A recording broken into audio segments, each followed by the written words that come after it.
Hi everyone, it's Elizabeth here. So thank you for taking the time to join me today to kind of, digest and go through some information regarding Beyond Burger and just asking ourselves the question, is eating fake blood normal? And what are some of the unethical parts of these burgers, the Impossible Burger and Beyond Burger, in addition to some of the hypocrisy that lies behind it? So I wrote a blog about this last week. It's the longest blog I've ever written. The title of it is How a Bloody Piece of Fake Meat Shows the Battle Between Two Perspectives in Life and Health, and how I'm trying to be the voice of reason or be the mediator into people is to try to move a little bit less away from judgment and really start to open up and start to bring some awareness to maybe some people who are still kind of not necessarily on the right path in life. However, I don't believe in forcing people to ever change or do anything like that. It has to come from within. However, this piece of fake meat has been very, very controversial. And in the thumbnail of this video, I do show a couple Forbes articles that I do recommend you going and reading. I unfortunately am still having a little bit of some technology problems, so I have to use my phone, and it's difficult, or I don't really know how to get pictures and all this stuff on the video because I just record it and then upload it to YouTube. So hopefully when I get my Mac kind of up and going again, I can start to put more pictures into these videos. So the blog link is written down below or posted down below. And we've long known that you are what you eat. So as I've mentioned in other videos, we have this battle between the artificial and the natural world. So the more processed food that you start to consume, in reality of what's going on today with a lot of gene editing that is actually happening to animals, but also within the vegan and vegetarian world, through the manipulation of a lot of soy products specifically, and now with these kind of gene edited burgers, is that you start to develop a little bit more of a processed type of mindset. Your mindset becomes, it'll crave things that are more fast food, like watching movies or just binging on Netflix and things like that. It doesn't want to necessarily critically think. On the other end of the spectrum, a lot more of that natural type world is people who genuinely take care of themselves, feel good, and when you feel good, you want to eat good, and eating good makes you feel good. So it's this kind of revolving cycle, and how various parts of wellness are all vastly interconnected between when your mindset's in a good state, you kind of want to take care of yourself. When your mindset's not in a good state, you genuinely don't want to take care of yourself. So like I said, longest blog link the link of the blog is listed below. It's the longest blog I've ever taken, but there was a lot of thought that went into this to kind of understand context and like where we're going. So the two Forbes articles that I did mention in the thumbnail, the most recent one that just came out kind of mentions that Bill Gates wants the rich kind of Western worlds to start eating these Beyond Burgers, he wants people to start eating 100% synthetic beef. I'm going to do a different video on how America does not have a food problem. America has a food waste problem, and it has a nutrient deficit problem. If you look at the obesity rates of America, we do not have a food problem. When you are starting to compare people from poor countries in India and Africa who are walking around like living skeletons, those people have food problems. They do not have enough to eat. America has always for long times have had enough to eat. It's just this processed crap that is lacking in the nutrients. And I get really fired up about this because I've spent 15 years of my career in health and wellness and trying to get people to wake up to this crap that's been making you sick for so long. And this is why I get so mad about Beyond Burger, because it's absolute crap that's going into your body. So why is that Forbes article important? One, it's important because Bill Gates is using Beyond Burger as an excuse for cow farts, causing climate change. Well, if you still have critical thinking skills left in your body, you can start to go onto the Google machine on the interwebs, and you can type in how what's the carbon output of billionaires? And you will find a list of a lot of different articles. And this one simple one from the Relief Web it's an OCHA service. It says carbon emissions of the richest 1% more than double the emissions of the poorest half of humanity. So the richest 10% of human population, which is approximately 630 million people, accounted for over half, which is 52% of the carbon dioxide emissions. The richest 1% accounted for 15% of the emissions, more than twice of the poorest half of humanity, which is 7%. If you compare the rich world, the Western world, to the developing nations, how many people in Africa? I've been to India. I spent a summer in India in 2007, and those poor communities up in, well, all of India, but up in northern India where I was around in like the Jaipur area, those women walked miles and miles a day with a pot on their head. What do we do in the US? We get in our car and we drive. And billionaires, they have the biggest houses, they have private jets, they have yachts, they have all of these things that contribute to high amounts of gas emissions, and everybody wants to blame a cow. Although I don't eat meat myself, I love animals. I do not believe in forcing people to not eat meat, but we will go into why this burger is really, really unethical in many, many ways. So if we need to, let's back up for a second and understand what exactly is synthetic biology. So the two Forbes articles shown in the thumbnail talk about synthetic biology in both of those articles. One of the articles, the most recent one about the Bill Gates wanting people to eat 100% synthetic beef, says synthetic biology is one of today's most exciting and lucrative hypergrowth industries. Now you have to understand that Forbes is trying to make people money because they have to give you financial advice. So the writers are always going to try to tell you, hey, what's the hottest trend that you can invest in? Sorry, there is that's a hawk. There's a big hawk right outside my window. Sorry about that. So synthetic biology is a brand new sector where breakthrough technology allows scientists to program living things. It involves reconfiguring the DNA of an organism to create something entirely new. Beyond Burger harnessed this new technology to create a more realistic veggie burger. It was first to use a DNA coding sequence from soybeans to create meat that looks and tastes exactly like beef, but is actually made from vegetables, which is false because if you look at the ingredient list, not one vegetable is listed, and pea protein is not considered a vegetable. So it is a synthetic form, the broken down form of protein from a pea or whatever, but it is not the actual real vegetable. And that is just the tip of the iceberg of what synthetic biology can do. So in the other article that it mentioned, I have to scroll through my blog link. So this is the Forbes article on why Bill Gates is betting millions on synthetic biology. And it states, while most people have heard of Beyond Burger and the plant-based meat mania by now, they don't realize this is all part of a much bigger opportunity. In fact, many of the wealthiest investors on the planet have been going all in on this obscure megatrend. Synthetic biology involves reconfiguring the DNA of an organism to create something entirely new. It allows scientists to design living things with attributes and characteristics we desire. In short, it allows you to program biology just like you would do a computer. It's just a way to create any product in the world. This is huge. Consider Beyond Meat and its competitor Impossible Foods.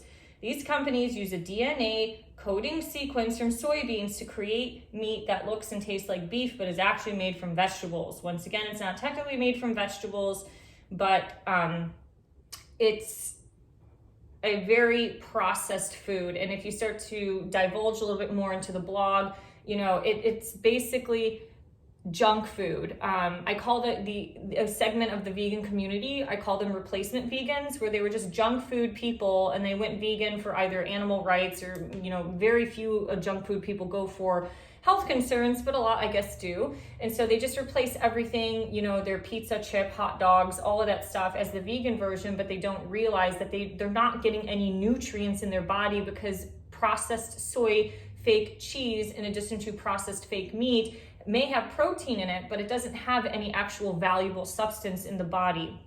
That comes from ancient grains, that comes from the produce, that comes directly from the trees and from the earth.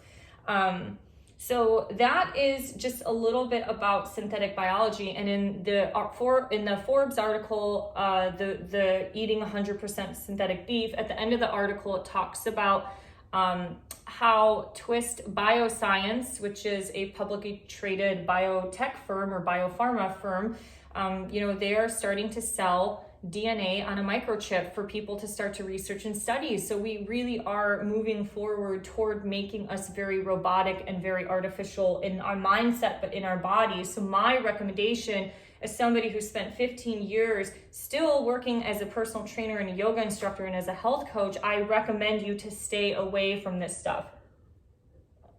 I recommend you to start looking up the CSF, which is the Center for Food Safety, to understand how gene editing is happening directly to animals, as well as directly to these fake meat processes.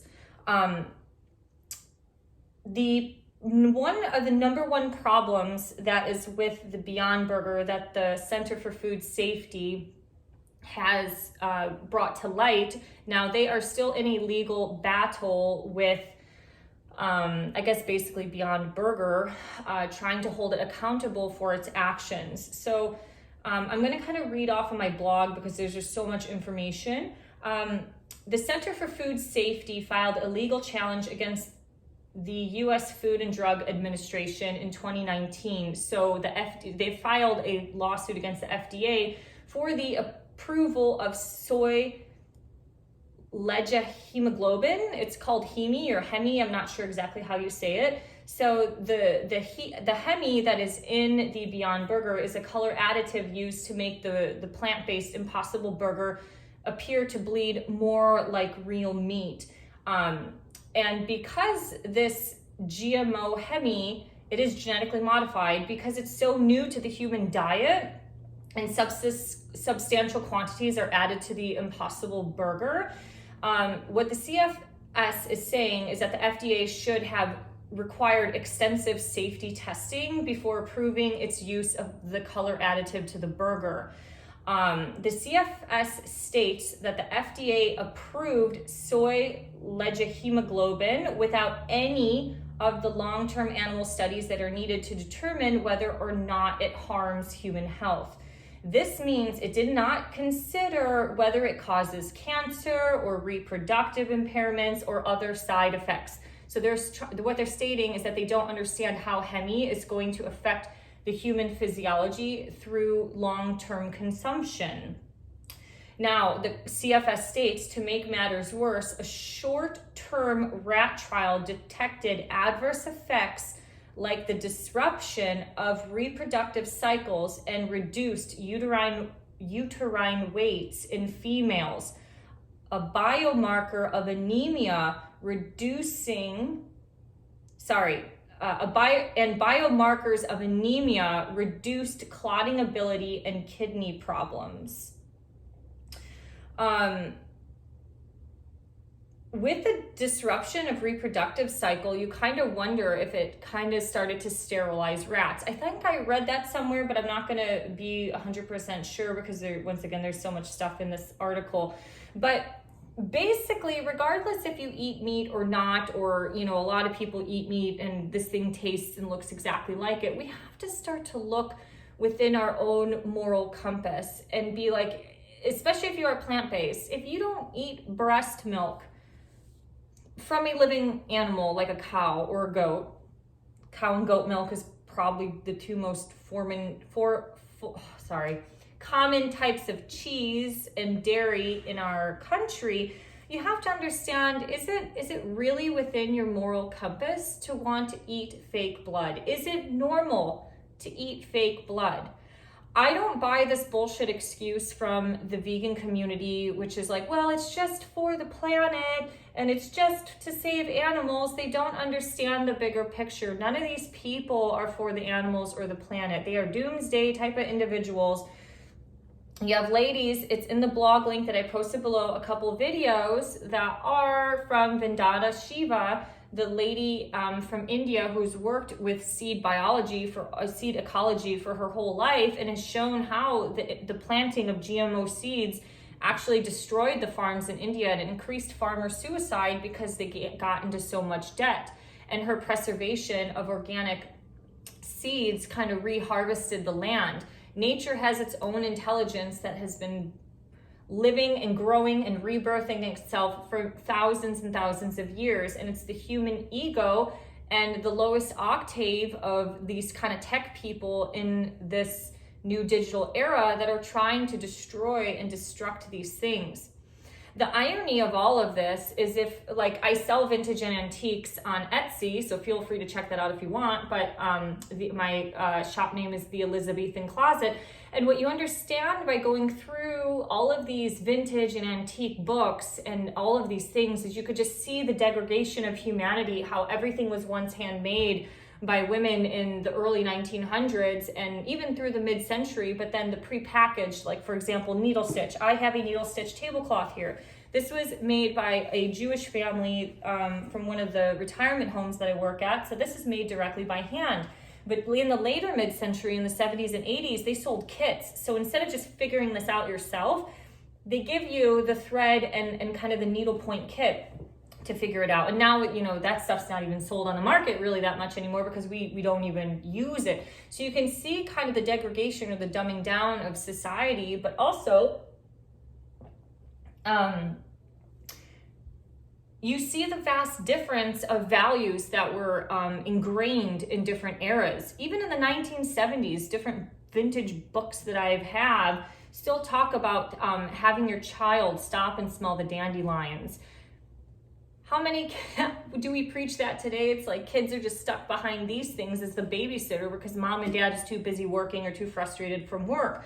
My point is, the actual mid-century 1960 and 70 kind of hippie food rebels were the ones that went against the grain of the mainstream industry. They said, screw you to craft cheese that was selling processed like mac and cheese that was as gold as the sun.